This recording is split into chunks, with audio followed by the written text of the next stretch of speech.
CBS News Miami. Good afternoon, and thank you for joining us. I'm Naja Sherman, and welcome to CBS News Miami's 4 p.m. Quickcast.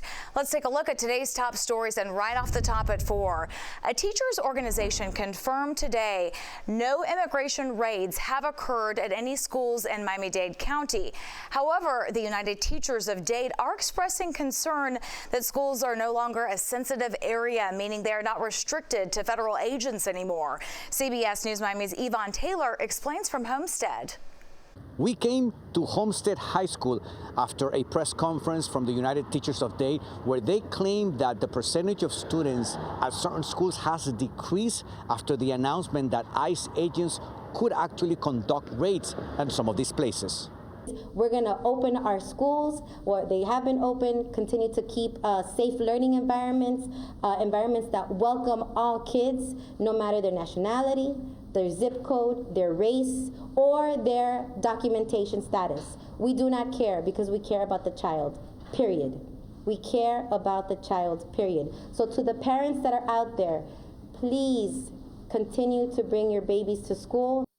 Coming up at 5 p.m., what are some of the things that parents and students need to know if they face a federal agent? That'll be at 5 p.m. on CBS News Miami. We are in Homestead. Yvonne Taylor, back to you.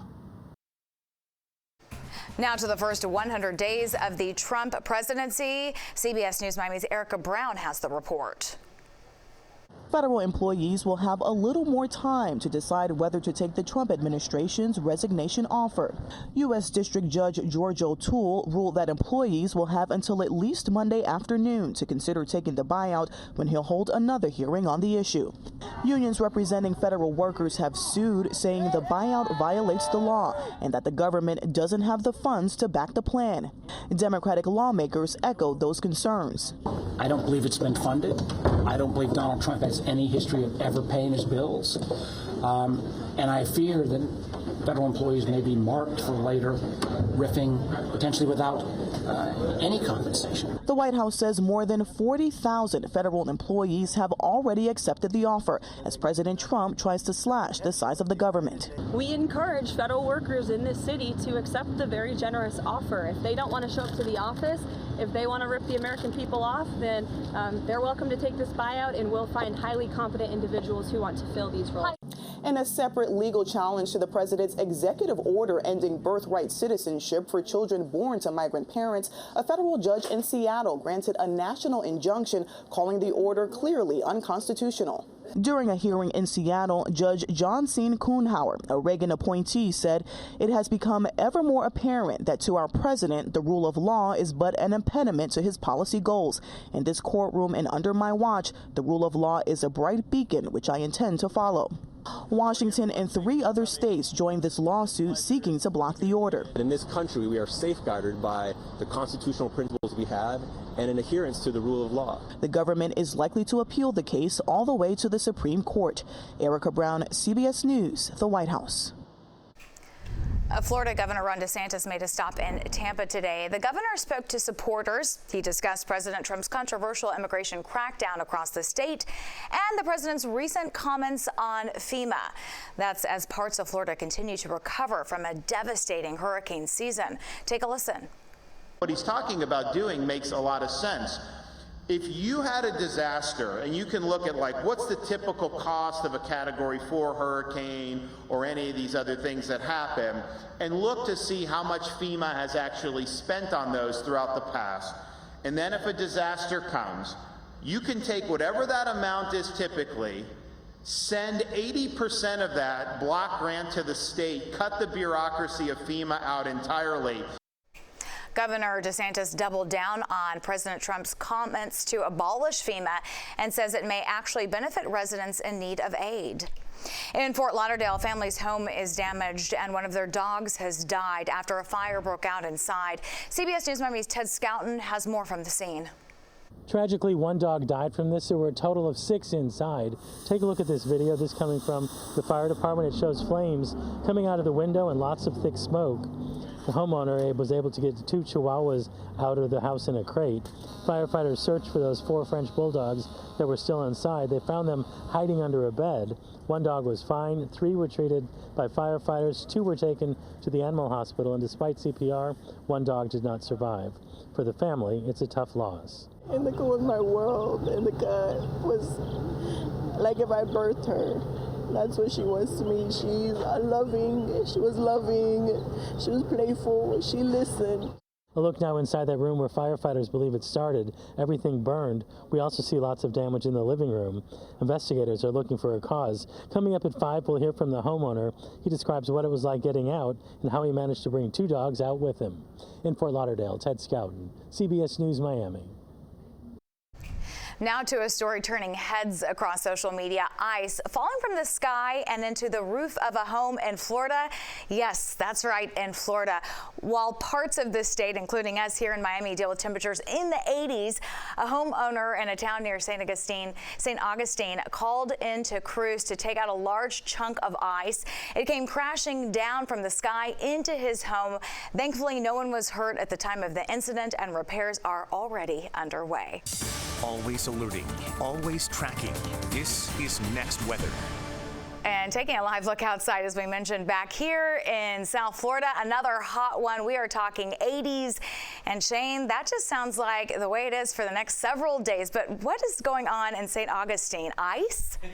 So I think it's easy to say that the radar is pretty clear across Florida. That may have been ice that had fallen off of a plane or something, but it's certainly not frozen precipitation coming from Mother Nature. That's for sure. Right now, we have been tracking another very warm day across South Florida. We were in the lower 80s a little bit earlier this afternoon. Now we're dropped down to the upper 70s with a very quiet radar.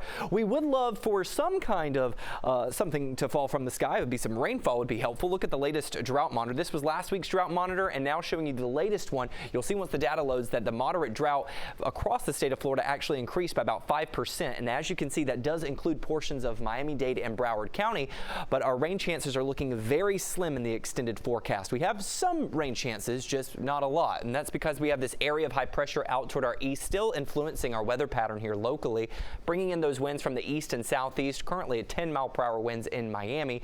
So a little bit of relief from the stagnant air. As we take a look at that fog tracker, you can see that we could see once again maybe some light patchy fog developing out toward our west. I don't think it's going to be too terribly dense. We don't have any advisories in effect, but just something that we're going to be monitoring for you here with the next weather team to see if any fog does develop for your morning commute tomorrow.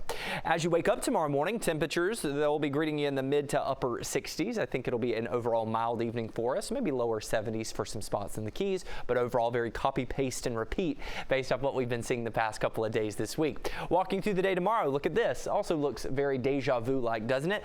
Lower 80s for the afternoon, and then as we make our way into Friday evening, temperatures will be dropping into the mid 70s by 7 o'clock if you have any Friday night festivities. As we take a look at tomorrow's afternoon highs, once again ranging from the upper 70s to lower 80s for most, maybe a few degrees lower than that in Key West in the mid 70s. Now let's take a look at the full weekend forecast. 81 tomorrow, but then I think we could be warming up just slightly as we make our way into Saturday and Sunday by a degree or 2. We're going to hold on to that humidity, unfortunately. 10% shower chances starting Saturday, going through the rest of the weekend, and then maybe even into the first half of next week. What does that 10% look like? Well, as you can see, Friday we trend dry. That easterly flow on Saturday, late morning, early afternoon, could maybe pull in enough moisture to warrant an isolated shower, but most will stay dry, and any showers that do develop would be very brief and very quick. 7-day forecast. Look at this. As we make our way throughout the weekend and into the beginning of next week, temperatures gradually warming up by a degree or 2. I do think we'll hold on to that isolated shower chance as we go throughout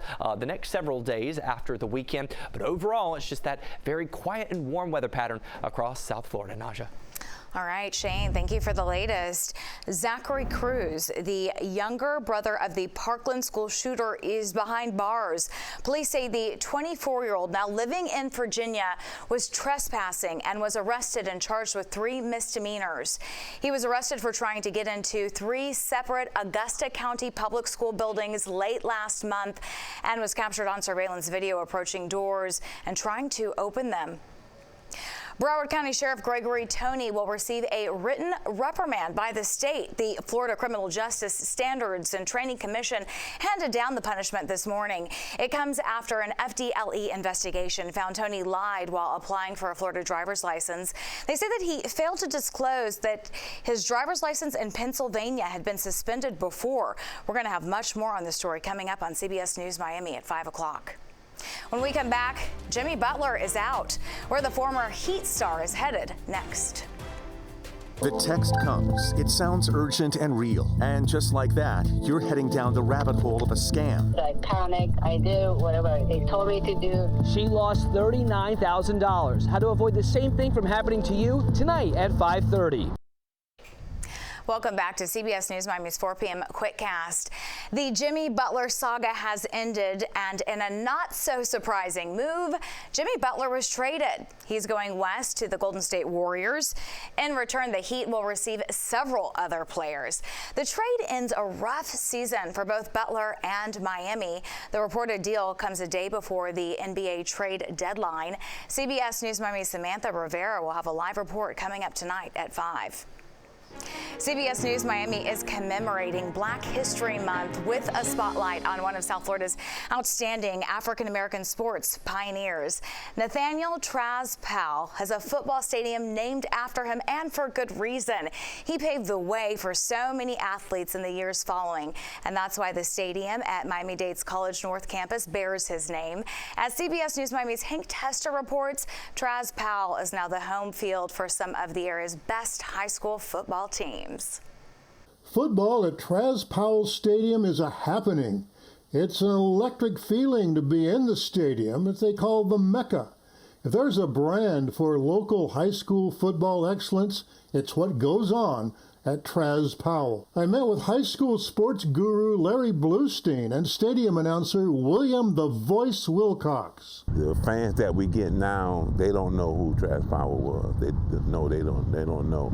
So who was Nathaniel Traz Powell? Born and raised in Miami's Overtown, football at Booker T. Washington High School, Black College All-American at Florida A&M. He's scored the first touchdown as an African-American in the Orange Bowl. Traz Powell, a legendary football and track coach, teacher, and much more, a lot much more. Traz Powell knew Larry Bluestein as his student and as a radio sports host. When I was growing up in the late 60s, early 70s going to school, you know, I think the African Americans are still finding their niche, and I think he was one of the reasons why they did. A lot of people didn't regard the African American athletes as on the same par as the whites. Traz Powell was all about bringing people together, getting the best out of athletes, black or white, winning 6 football championships along the way. He was a pillar in the community. Powell passed away in 1980. The stadium named for him in 1988. Traz Powell Stadium. You know all about the stadium, and now you know all about the man. I'm Hank Tester, CBS News, Miami. And finally, Super Bowl Sunday is not just about the Chiefs and the Eagles. Team Fluff and Team Rough are set to go head-to-head in the 2025 Puppy Bowl. The event features 142 rescue dogs from 80 shelters in 40 states, including Florida. The pups scored touchdowns with a human referee calling penalties for false bark or excessive cuteness. Puppy Bowl 21 is a 3-hour event with a 1-hour pregame show, and it airs on Animal Planet. Love it. That is the CBS News Miami Quickcast. I'm Naja Sherman. Stay tuned for more news right here on CBS News Miami, and have a great day.